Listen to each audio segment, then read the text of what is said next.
ICCC was only back in 2024. I was going to go in 2023, and then I decided to make a really stupid decision to get my career started the same month. And so obviously I didn't have the time off built up to go. So I ended up going instead in 2024. And I was on the vendor floor, and I'm looking around, and I was kind of expecting it to be mostly vintage Kenner toys.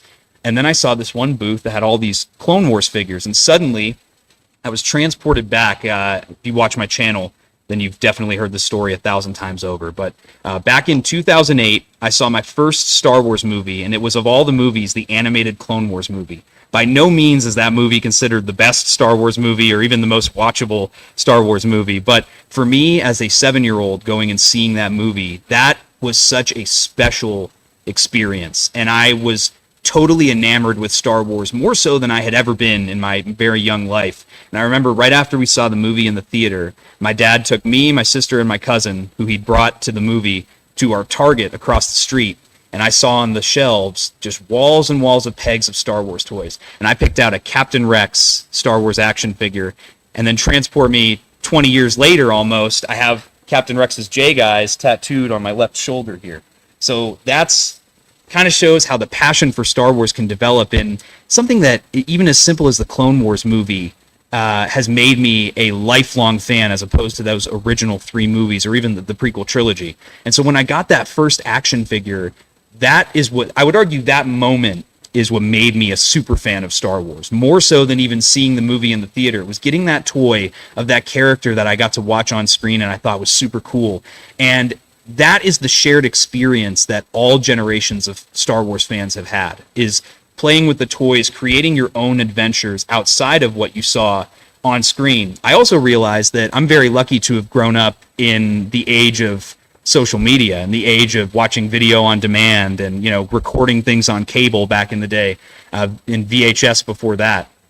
Because back when the original movies came out, that was it. You couldn't go put it on Disney Plus. You couldn't go watch clips on YouTube. You just saw the original 3 movies, and the toys were the only thing that you had to either reenact what you saw in the movie or, again, create new adventures and fill in the gaps left by the movies and the timeline. Especially, you had 3 whole years between releases of the films back then. And in the age of social media, where everything is so lightning fast and everything's coming at you so quickly all the time, it can become very dizzying. And it's hard to imagine a time where, it was normal for people to sit around and wait years for the continuation of a story, and to go years without ever seeing that last chapter again in story form. So the toys have always been an experience. It's not just the things. It's not about as much as, and it's so cool on top of that to have, carded figures versus loose figures versus graded figures, and showing like a one-of-a-kind item that you have in your collection.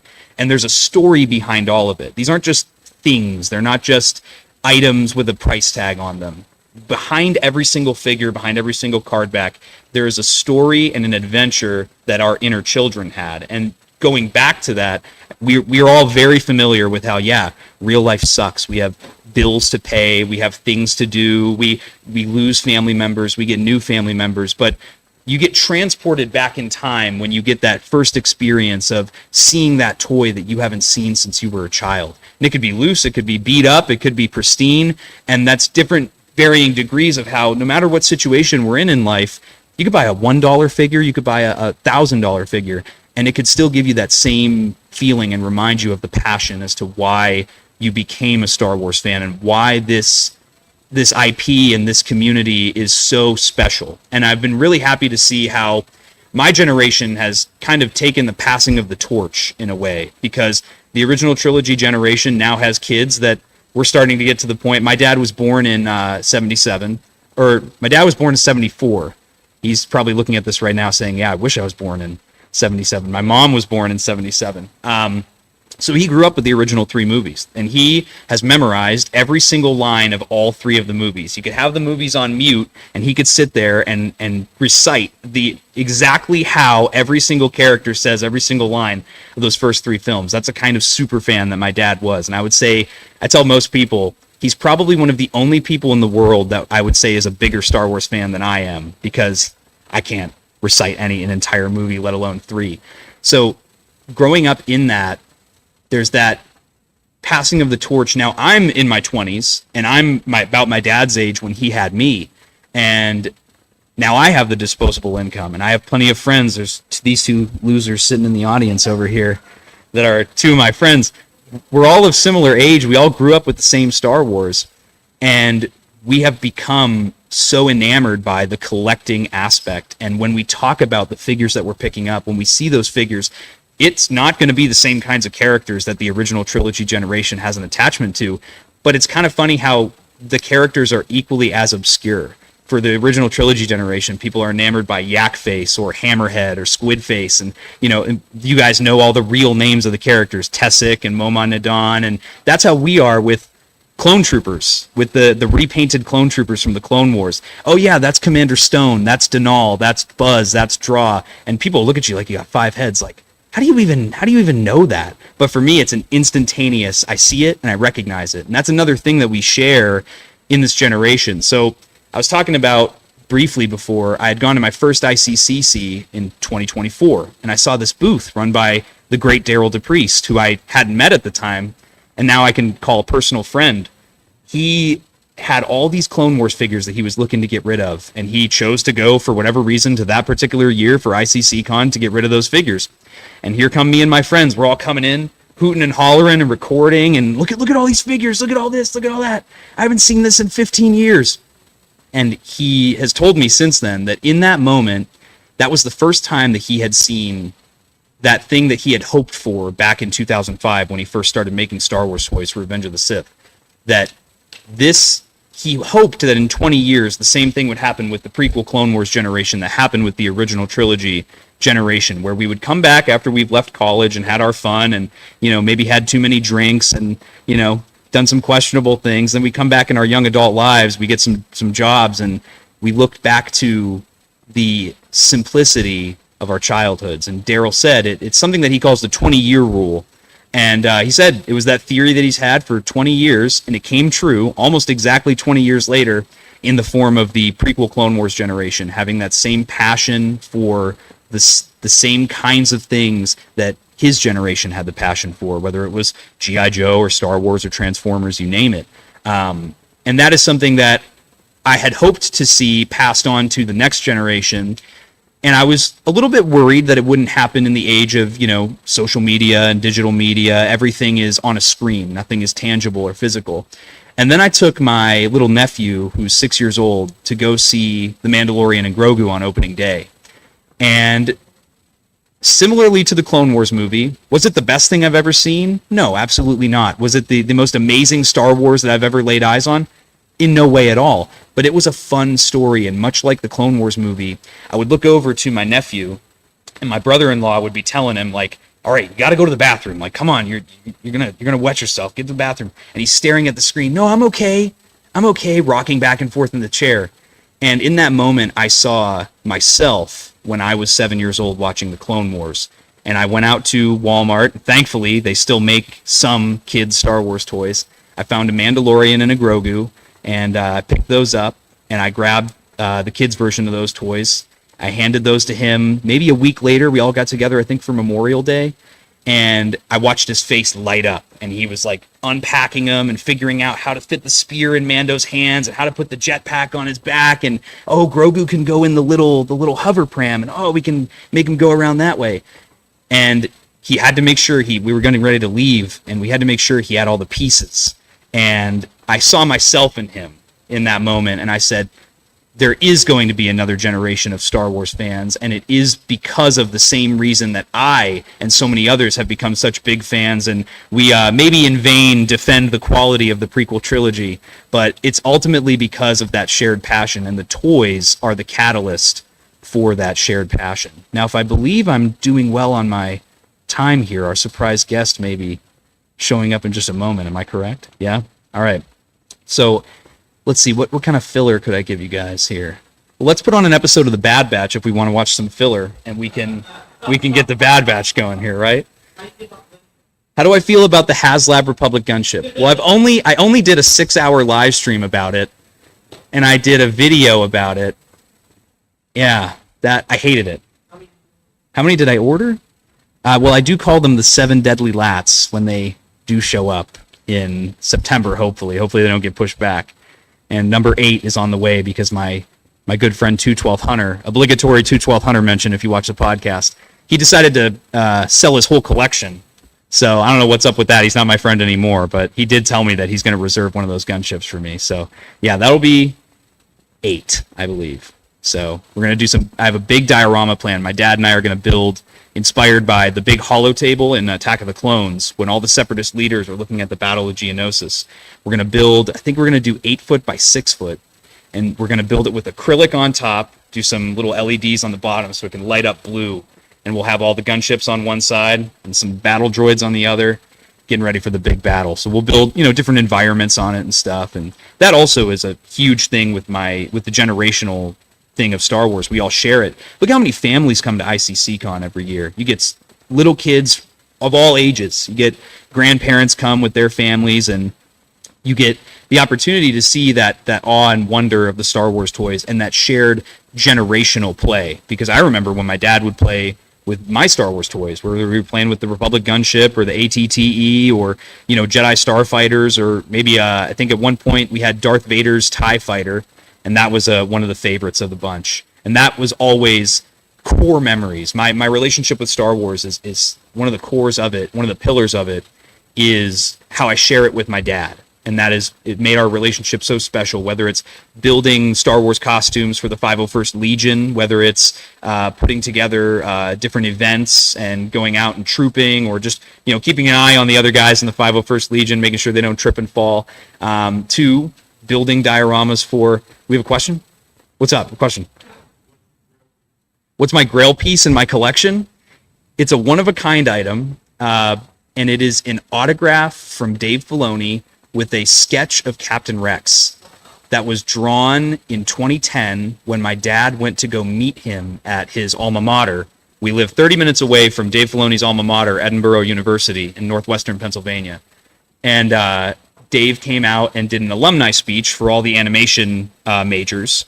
And of course, Clone Wars was coming out. I was obsessed with it.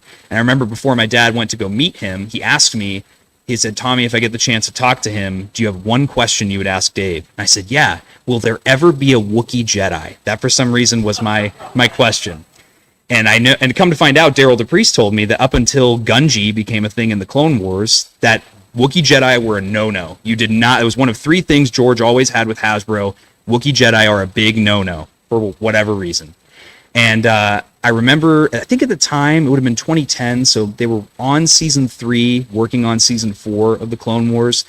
Dave did a speech. My dad had the opportunity to meet him off to the side. He said they talked for about 10 minutes, talked about how genuine of a guy Dave Filoni is and how passionate he is for Star Wars. And my dad said, "Yeah, if you have a moment, I'll ask you." My son had a question. He's like, "Of course." And he said, "Is there ever going to be a Wookiee Jedi?" And he said, Dave kind of sat there. If you've ever watched Dave do interviews, he kind of like looks side to side and he smirks. "Well, I don't know. Maybe one day." And then, of course, Gungi comes out in a subsequent season. So I like to believe that there's a special connection there between that question being asked and then Gungi coming out in the later episodes and then being alive in the Bad Batch and stuff. So any Gungi merch that comes out, when it does, maybe once every 12 years, I always make sure to pick it up. That character is special to me for that reason. But yeah, so it's a frame. My dad framed it. It's a photo that he printed out of Dave Filoni. I believe it's with the Yoda fountain statue in California. And so it's him. Dave Filoni signed it. I think it says, "To Tommy, may the force is with you," and a doodle of Captain Rex from about the chest up. So it's pretty cool. Ban him. Ban Darth Moocher right now. Now, unfortunately for you, Mooch, I can't call Lobot what I really want to call him because we're keeping it PG on the podcast stage. But if you watch the Sarlacc Digest Toy Chest over on the Sarlacc Digest YouTube channel every Monday at 8:30 p.m. Eastern, then you'll know what I really feel about Lobot. And by the way, yes, we could ban him. Get rid of him. Yes, get him out of here. But yeah, it's the Star Wars, the generational aspect of Star Wars and how the story of Star Wars itself is generational. It's about family. It's a soap opera of the original 6 movies especially. And we see that time and time again through stories of found family in all of these shows. I obviously am way too partial to the animation because of the Clone Wars, especially. So I love seeing stories like the Bad Batch and the Tales of series. Some are better than others, and some I kind of roll my eyes at. Others I think are some of the most amazing things I've seen, like Maul Shadow Lord. But man, time and time again, I see these amazing stories that are told through the animation. And that's another thing that I've been able to share with my dad is we've always been able to connect through Star Wars animated projects. And my little brother, who is 15 years old, he also shares that same passion for the animated Star Wars, even though it came out before he was born. And that's another thing with Star Wars is we get to share those stories from before we were born, passed down from the generation before us. Obviously, I wasn't old enough for the original trilogy, but my earliest memories of life are sitting in the living room, and on the big box TV is A New Hope playing, and my dad's folding the laundry next to me. And that's some of my earliest memories of life, or seeing the trailers on cable TV for Revenge of the Sith and going, Dad, can I go see that? Oh, your mom won't let you. It's PG-13. And I'm being crushed. And yeah, it's moments like that. It's not just about the Star Wars. It's not just about what we watch on TV. And it's definitely not just about the plastic figurines that we purchase all the time. 10 times out of 10, it's the story behind it. It's what the figure means to you. It's what the media means to you. And ICCCon is the perfect representation of that, where we can all share those similar experiences together. And people that you've never met, complete strangers. I'll sit there. These guys know over here because we were supposed to be setting up 212 Hunters booth yesterday, and then I got caught up in a 30-minute conversation with a guy that I've only seen once before, and here I am babbling about, holding a cart full of bins. I'm babbling about Star Wars and this and that and action figures, and they're looking at me like, "Come on, man, we gotta keep setting up the booth." And then I'm like catching myself, but you don't get that at places like ICCCon, and I believe my surprise guest has arrived. Welcome in, welcome in. How are we feeling after the panel? Feeling good? All right. I'm not going to ask you too many questions, just about your thoughts on the social and economic state of the world at the moment. Yeah, well, how we doing? Good. Tom? Bob Moore. Bob Moore, nice to meet you. Everybody, this is Bob Moore from the Star Wars Kenner team back in the day. You started in 1980, correct? 1979. 1979. Yes, So you were there almost since the beginning. Close. Yeah, and I understand this is your first convention appearance. Yes, I've always had work to do. Yeah? So, You decided to make some time for ICCCon? I got to be 77 years old, and I think it's high time I crawled out from under my rock and come check this out. Well, it's a pleasure of mine to be able to talk with you here. So you started in 79, and this being your first convention, how are you enjoying it so far? Oh, it's really great. You Yeah? know. Michael's been very good leading up to it. That's good. I was always invited, to pretty much all of them. Mm-hmm. Some of it was just a little too much hoopla and hullabaloo, Yeah. Didn't know exactly what, and then the long travel. But this was convenient enough to drive from Cincinnati. So You drove from Cincinnati. Yeah, so that's 5 hours, 6 hours? it is. Yeah. Whatever you do, don't go through Louisville. They'll go through Lexington. Come out back. Yeah. To We learned that the hard way coming through. We came through because I'm from northwestern Pennsylvania, so we Okay. drive about 10 hours to come here every Did single you year. go through Louisville? Yeah, we did, unfortunately. Cincinnati's not a bad drive, though. No. But so what questions have you already been asked? That way we're not just rehashing what you just talked pretty about. much from the beginning, what my interest was. Why did I end up a sculptor? Was I always a sculptor? Yeah. Which you can't say yes to that, because I couldn't spell the word. How could I be a sculptor? As a kid, I guess I just whittled or something, but nothing serious. But when I went to the Art Institute, Fort Wayne Art Institute, I was privileged to have a really good sculptor named Hector Garcia, which I like to mention. This guy raised pigeons in Puerto Rico to make it to America. Really? And he comes from there to Manhattan. Wow. Wow, is right. But he ended up in Indianapolis, and he was a very, very good figurative sculptor. So I was fortunate to have my training, classical training, as a figurative sculptor. That's awesome.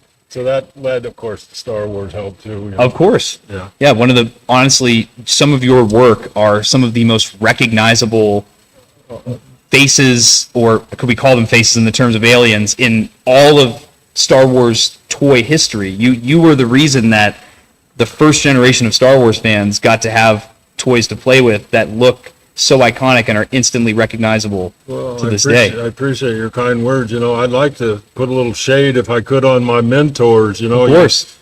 You can be an artist, you can be a sculptor, but in terms of toys, if there's not someone that instills in you what the art of a toy is, both. Of course. I ended up as a girls' toys and Star Wars was because I'd had Star Wars, so I did it 15 years. That's a lot of product cycles. But always, girls' toys were always tougher. You know, when I first interviewed there, that's a long story, but I had a commission with the city of Cincinnati, just as an artisan rights. They wanted to support the arts, so they were giving us a $50,000 a year. Back in then, it was pretty good, and a studio, and no requirement for a show or nothing, with a renewable 1 year. Well, I moved, my wife and I, from Carbondale, where I'd gone to graduate school, and the guy shows up and says, we all show up there, 6 or 7 of us that have been awarded these grants, and they said, we hate to inform you, but the city council has rescinded the funding on this project, but we'd be glad to help you for lodging tonight. It was like, did he just say that? Were those real words? So didn't need the lodging since I already had a house, but my wife was able to get some work, right away at the Boy Chemical. And I'd had a menial job that I got at the University of Cincinnati, just buying artwork for new construction. That's awesome. And eventually, I read in the paper that they're looking for sculptors and want ads, corporate sculptors. And I'm thinking, this can't be right. I make messes and stuff. My gosh, But sure enough, I called them and I went the next day to see her and said, yep, they want a real sculptor. And she set me up, said it's at the Kroger building, which is where Kenner was located, and to see John Gardner. Well, he had been what an amazing man. He was in charge there. He came from Los Angeles where he was with Mattel, and that's why they'd hired him away. But he was an embedded war correspondent in World War II. Oh, wow. Still photography, fighting and stuff, and he's just a phenomenal talent to it at sculpting. But he had everybody do a baby doll head. Okay. That was your test project. Is that like your start? So he gives you this sort of vague drawing, of a doll head. I'm thinking, a doll head, right? A doll head. And said for me to spend a week or so on it and bring it back. And like an idiot, instead of going to a toy store and getting an idea of what the aesthetic was, for a baby doll, I worked on it. But I worked on it parts of 2 or 3 days, and finally the 4th day, it starts coming together, and I think, okay. So I went back to see him, and he, you can't ever appreciate it because he became my mentor afterwards. But he looked at it, he said, Bob, well, this is pretty nice. It's soft. He said, it's kind of realistic, I said, I'll call you in a week or so and give you another project. And he gave me they had a mechanism and a little basketball player. He was pretty neat. You wind him up and he'd just dance all over, with the bounce. Yeah. And so I modeled that guy up. But he had made the condition when he came from Mattel that to the senior people, the president and who was in charge, engineering was driven, the rest of us, that if they hired this one person and brought him from Mattel, he was going back to California. Well, they hired him. Wow. I won't say his name because he actually became kind of a mentor to me. Okay. But he went back to California, so boom. But unbeknownst to me, his replacement, who was Rudy Vapp, he told him when the new money hit for the build-up because of this pending big project, Star Wars, to be sure to hire me. So that's how I went to work. That's amazing. Yeah. That's amazing. That's awesome. Chance, working sculptors in a corporate America, what? And so, is it weird for you to think about how these figures that you sculpted at the time, and you're just trying to make it look like I'm assuming, still images of the characters? Yeah. has it been a little weird to see how iconic those have become, and now there's an entire convention surrounding those little figures? I was more shocked, but I will say this to everyone. I played with them first. You did? Well, we'd finished the sculpting, and we had a sign-off of about 9 people in the department. So we sat there, and all of a sudden, we find ourselves kind of interacting with them, the wax, the original wax. And I like to say that I played with them first, just like a kid, That's what I was. Hurt to be a kid at heart. Absolutely not. And that's what, before you came in, that was what I was talking to the audience about was, that's a shared thing that every generation of Star Wars fans have. And it's through your work that kids got to experience play and got to reenact scenes from the movies and make stories that took place in between the movies using those figures. And it's become this generational phenomena for different levels of fandom in the Star Wars world. And because of that, I have to really say thank you for creating that, because if it wasn't for the toys, loved them me, but it was phenomenal. My dentist receptionist, I remember near the end, when Lucasfilm's at least making a good film every couple of years. Now all of a sudden Disney just goes to TV and paid for their big debt. But, 7 projects a year. Yeah. And she said she was going. Her son was going, his kids and his kid were always looking forward to the premiere of the new Star Wars That's movie. Awesome. It's a good deal. It was fun. But, it was way more. We did not just Star Wars, but we probably developed, I would say, at least 6 or 7 lines completely a year of different things. Starting lineup, we did Strawberry Shortcake, Care Bears. We created Littlest Pet Shop inside. Wow, those are so iconic now. Yeah. And what a nightmare, starting lineup was. They have these set poses, and then everybody's supposed to look right on it. Yeah. Heads different. But anyway, we stayed busy. So I would imagine that the aliens end up probably being easier than the people do, because we're so familiar with how people look and move as opposed to aliens. Is that true for you, or did you have an easier time with the people? Pretty much true. But like myself, Steve Geddes, and we had a strong figurative background, so that was really not an issue for us. Always, the characters, because it's just accuracy and likeness, for that kind of, for the figures or for the vehicle stuff or for creatures or whatever. But Princess Leia, that's in that Bosch outfit I did, they gave her approval rights. And that young lady put me and everybody else through our paces.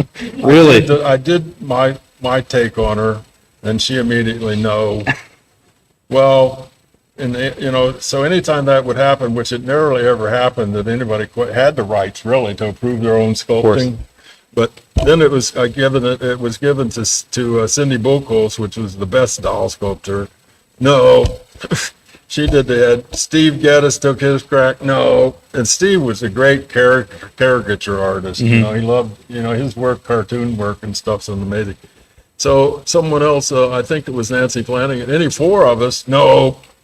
So I'm thinking, what the hell? We want to get this figure in there. So I decided, because I'd been working on dolls from way back when, I was going to make her look like a beautiful little baby doll. Okay. And I didn't care so much about whether it looked like her. Right. So the eyes would be very paintable, and so I did, and she approved it conditionally. No kidding. Conditionally. What was the condition? Well, we were supposed to make a better likeness of it. That was who it was. That was as good as it got. Isn't so much like her, but it looks like a nice little baby doll. That's amazing. It's so cool to hear the stories behind the little things that at face value you wouldn't think anything of, Yeah. What was your favorite thing you worked on for the Star Wars toys? You have a favorite? Of course, now there are all so many iconic things, Right. Like I was running the department pretty shortly after that and got to go to Lucasfilm for approvals, I talked more about it. But I've tried to keep Steve and some of the people the best people inside happy with what they were working on. Absolutely. And then the rest went outside based on schedule. And then I would there was always something left over that needed done. Like I accidentally did Cy Snoodle because nobody wanted to do her. Really? Yeah. And Really? Drew McCool worked on them quite a bit. And I was always doing the rework. Oh, geez. The rework on the, which one was that? The carrying case. That was, or C-3PO with Okay. white carry. Well, white, I don't know what color it came. but it was awful. It came in from the outside, and it's hard plaster. I had a little experience, but I knew you couldn't just chunk it away and add plaster. So I ended up like grinding it away and filling it back in with our sculpting wax. Okay. And it was, I could smooth it off pretty good. So that was a pain. There was always something pain that came in outside that they weren't approving. So let's see. But there were a lot of things really close. Unfortunately, starting lineup couldn't, be the nature of trying to get somebody's head to fit on somebody else's toes. It wasn't going to work. But the medical droid was kind of fun. R99, I did 99. Oh, really? Let's see, yak face. I did almost that. It was carved in acetate and came in, but then I pretty much finished yak face and had done pretty much from beginning to coin, because there were all these coins and I wanted to get a yak face in. But they were all challenging, and then soon we all realized they were going to have a place in history. So you knew you were working on more than just another meaningless thing, Once Star Wars became the phenomenon that everyone knows it to be. Here we are, almost 50 years later. 50 years. I was 30 years old. I'm 77. It's a good look at 77, though. That's good, yeah. Oh, you feel it, though. You feel it. It talks to you. Your body says funny things to you at 77. So I guess my next question for you would be, looking at like current Star Wars toys and the level of detail that they get in the sculpting and things like that, do you still feel like there is good knowledge to be had in the method that you guys sculpted with the wax, like you mentioned? Well, my other mentor was Joyce Christopher, Okay. who was head of Mattel, and it's in Barbie's run, and she actually created the Skipper doll. That's real fast. That became really popular in Europe and almost knocked Barbie off. Really? I was more interested in Skipper. Okay. And so they pulled it from Mattel because they were wanting to generate this thing with Barbie back then. And but instead she became head of the department, go figure. But she said, and I think so true, that the sculptor, she never liked the fact that they would pass projects around, which they liked to do it all the time. They didn't want us to have total ownership, I think, or something. And then they even legislated away our rights to our own sculpting. Really? Instead of just the Rebrielle. Okay. More for just locally, for their internal use. But Joyce said that if the sculptor puts the personality in it, you're working it from the beginning into it. And the nuance about it and, how you do it, it gives it some individuality, and we shouldn't pass them around, she said. But now imagine AI defining everything. But now I guess they're programming some individual, personality. Yeah, a personality icon or something you can use or whatever. I don't know. But she's right. I liked all the toys better like that bear the hallmark of the actual sculptor, and their personalities. Right. And what Disney's just paying the bills, it seems like with so much of it. I like the dynamic we had where every year or two there's a new movie and everybody got excited and but they had a big debt to pay, so. That's kind of how I feel with newer Star Wars now. Myself and a lot of other action figure collectors feel that there's so much new content coming out, they can't even keep up with the toys because they can't even finish covering one show or one movie, and there's already 3 more projects coming out that they have to get ready for and a lot different slots for. So I think that that's also very uniquely special about that original toy line. You guys got to really dive deep into the character catalog and really get some of those wacky designs that they can't get to most of the time nowadays because of all the media.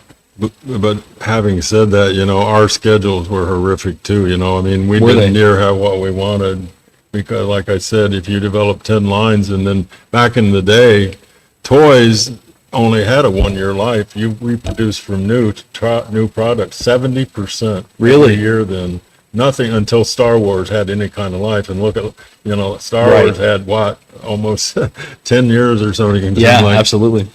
But it was a busy. We were busy, but we took full advantage of things too in sculpting. We knew we had them over the ropes a little. Now the coins, was that, you said you worked on the coins for the ladder figures for like Return of the Jedi.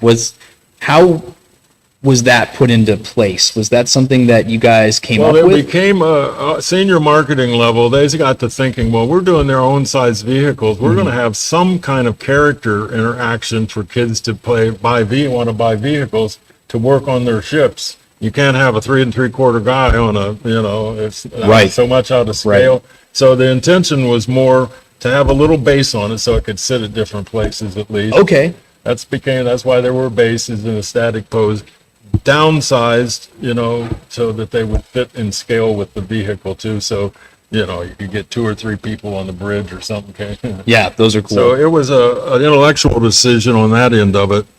And then it was nice. We were like playing junior Rodins or something, exaggerating poses. Yeah, yeah. 4-to-1. Yeah. Trying to make so it would actually, you maybe see it. That's fun. At the downside. Now, if there was something you could have made that did not get made, what would it have been? I would say probably a third of were never produced of stuff we did do anyway, Unproduced. Okay. And then I kind of bothered me. My very first was a micro Darth Vader, that I have some of them here too. But they didn't, Lucasfilm didn't think there was enough fluidity and flow in his case. Interesting. I'd done it more just like streamline blowing in the wind instead of those Big ones billowing. they really were Yeah. puffed up and stuff. But you just never knew about that. Of course, those are more valuable now. It's a collectible thing. Of course. Since they weren't produced, Yeah. And micros too. That was a micro, but there were a lot of them. There was a really nice one that Charlie Kovac, another sculptor, did of the Wookiee carrying the blown up 3CP on his back. Oh, yeah. But he had to do it as 3 pieces. Well, they weren't going to do that, Right. as separate pieces for small parts issues and stuff. So they had to kill it. But it is really a nice sculpture. It's got to be a very difficult dance trying to, you have the budget, you have the piece count, you have the parameters set by Lucasfilm, which can be very stringent sometimes as well. And it really shows the genius of the final product because of all those things guys have to work around when you're sculpting the figure. Well, too, I don't know if I've always, it was kind of the zenith of, posability. Right. Before then, it was G.I. Joe, that you could do collectability and stuff, but they still were pretty static. Of course. And that's all credit to Michael Oppenheim. He was a German engineer, unbelievable guy. He was one of those boys from Brazil. And I tell you, he would come into his family had sent him to Argentina to escape, horrible stuff going on in Germany. And he could come up in my office, he'd come in that room and he'd click his heels and it would send chills through your body, because I thought, I know where he learned that, it's like, he just loved doing that to you, it's funny. And people didn't like him because not just that, but he was real pushy, as Was he really? engineer. But he was the one that came up. We had an adjustable armature because tooling was so concerned about everything being at right angles with a set drafting point. He had a little T that he had set the angles of the legs, and then it was milled out, and you could adjust it up and down for the arms. Really? Yeah, opposability to it. That's super And cool. it worked really good, and it kept us in the beginning pretty much at right angles because they would make you make nests, which is these little plaster things under your wax, and then work the parting line that instead of it up and down a little bit on the they wanted it flat, so for easy production. Make it easier. And it helped control that. That's really cool. That's very neat. On and on at that Kinder Products. But they were a great toy company. Of course. Well, Bob, thank you for joining me on the podcast stage here. Thank you for answering some Michael questions. Havens and his wife Andrea too. They've been very nice. Mr. Havens is one of the most passionate and genuine Star Wars fans I've ever met in my entire life. And Awesome you guys, guy. hey, thanks for listening. Of course. But with that, everybody, that's going to wrap up this episode.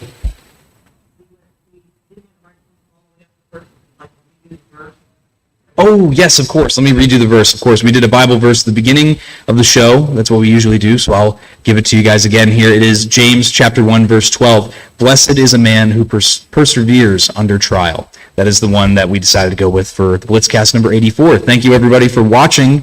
We really appreciate your time. Make sure to check out Blitz Transmissions. Make sure you're at ICCC. If you're not here, what are you doing? We'll catch you on the flip side, guys. Of course, as always, may the force be with you. Thank you, sir. It's a pleasure talking.